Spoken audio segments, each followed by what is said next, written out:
यह कहानी बहुत महत्वपूर्ण है हर उस व्यक्ति के लिए जो व्यक्ति अपनी ज़िंदगी में एक अच्छा मुकाम हासिल करना चाहता है।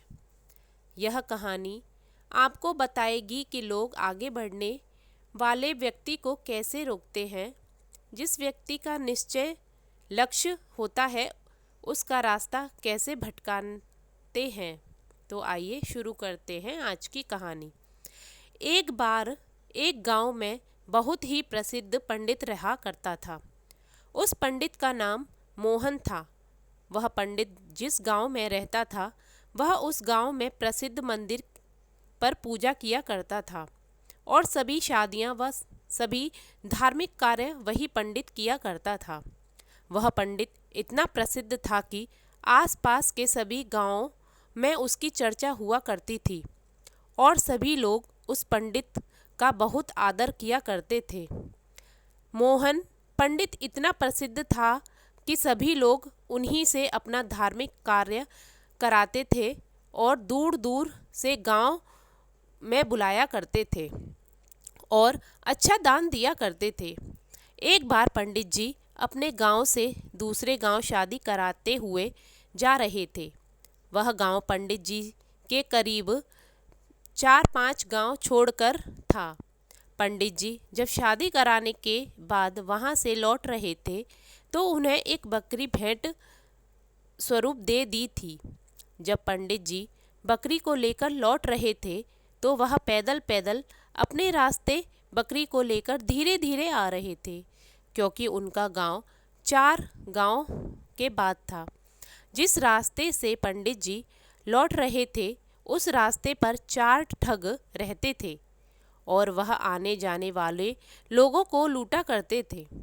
जब उन 4 ठगों ने पंडित जी को देखा तो बोलने लगे, आज तो सुबह सुबह कोई नहीं मिला और हमारे खाने पीने की व्यवस्था भी नहीं हुई।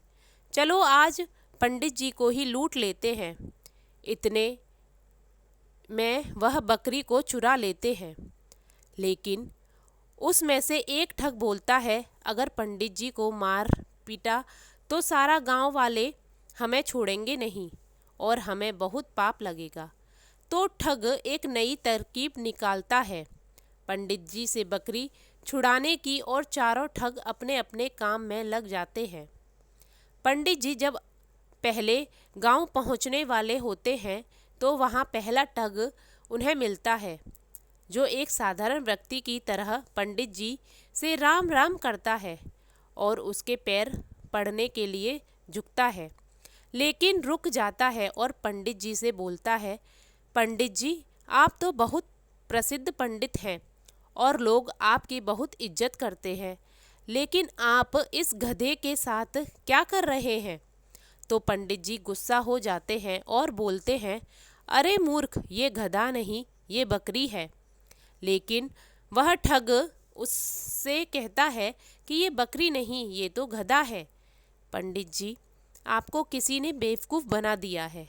तो पंडित जी फिर गुस्से से कहते हैं कि तू ही मूर्ख है, यह बकरी है न कि गधा। और वह बोलकर पंडित जी आगे चले जाते हैं। लेकिन पंडित जी के दिमाग में इस अनोखी घटना ने एक हल्का सा भ्रम डाल दिया और आगे निकल गए। धीरे धीरे पंडित जी आगे बढ़ रहे थे और वह दूसरे गांव पहुंचने ही वाले थे कि उन्हें वहां दूसरा ठग मिला, जो कि बिल्कुल साधारण व्यक्ति की तरह वहां खड़ा था और पंडित जी से राम राम करता है और उनके पैर पड़ने के लिए झुकता है, लेकिन वह रुक जाता है। पंडित जी पूछते हैं, क्या हुआ, रुक क्यों गए। तो वह बोलता है, पंडित जी आप इस गधे को साथ लेकर क्यों घूम रहे हो, इससे आप खंडित हो जाओगे और लोग आपके बारे में क्या सोचेंगे, इस गधे को भगा दो। पंडित जी को इतनी बात सुनकर बहुत क्रोध आया और बोलते हैं, अरे मूर्ख हो, दिखाई नहीं दे रहा है यह बकरी है और तुम बोल रहे हो कि ये गधा है।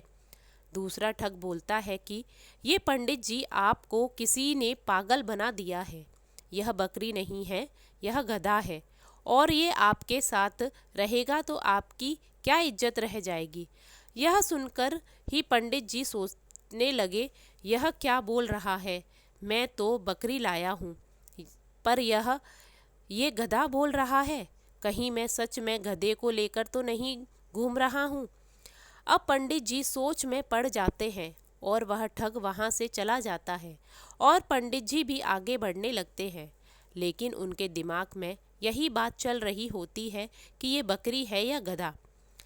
जब पंडित जी तीसरे गांव में पहुंचने वाले होते हैं तो उन्हें वहां तीसरा ठग मिलता है और पंडित जी से राम राम करता है। पंडित जी के पैर पड़ने के लिए झुकता है लेकिन रुक जाता है। पंडित जी हैरान हो जाते हैं और पूछते हैं कि क्या हुआ।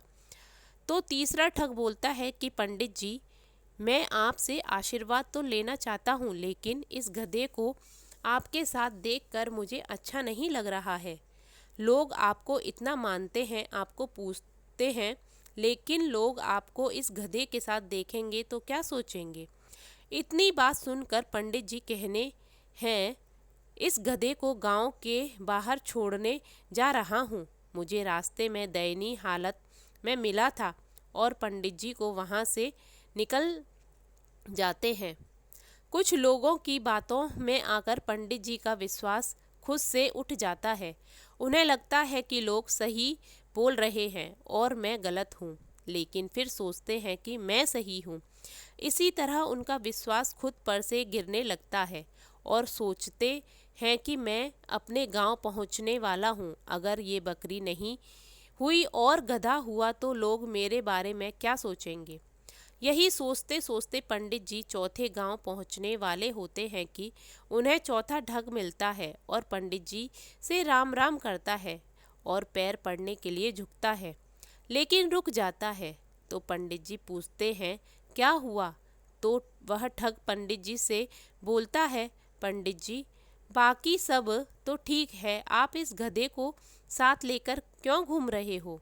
तो पंडित जी कहते हैं कि मैं इस गधे को गांव के बाहर छोड़ने वाला था। तो वह ठग बोलता है कि पंडित जी, वह गधा आपको शोभा नहीं देता, लोग क्या सोचेंगे आपके साथ। यह गधा देखकर आप इसे मुझे दे दीजिए, मैं इसे बाहर छोड़ आऊँगा। तो पंडित जी अपने आप पर विश्वास को खो देते हैं और उस बकरी को गधा समझकर उस ठग को दे देते हैं और अपनी बकरी को छोड़कर आ जाते हैं। और उन चारों ठगों की यह तकरीब काम आ जाती है और वह पंडित जी से बकरी छुड़ा लेते हैं और उसे बेचकर पैसा कमा लेते हैं। इसी तरह हमारे आसपास भी हमारा रास्ता भटकाने के लिए बहुत सारे ठग जरूर मिलते हैं जो हमारा रास्ता भटकाना चाहते हैं।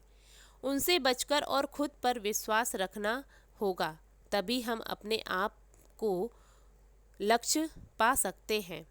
तो हमें इस कहानी से यही सीख मिलती है कि हमें किसी की बातों में नहीं आना चाहिए, हमें किसी पर विश्वास नहीं करना चाहिए। तो भाइयों और बहनों, आज की कहानी कैसी लगी मुझे कमेंट करके ज़रूर बताइएगा। Thank you.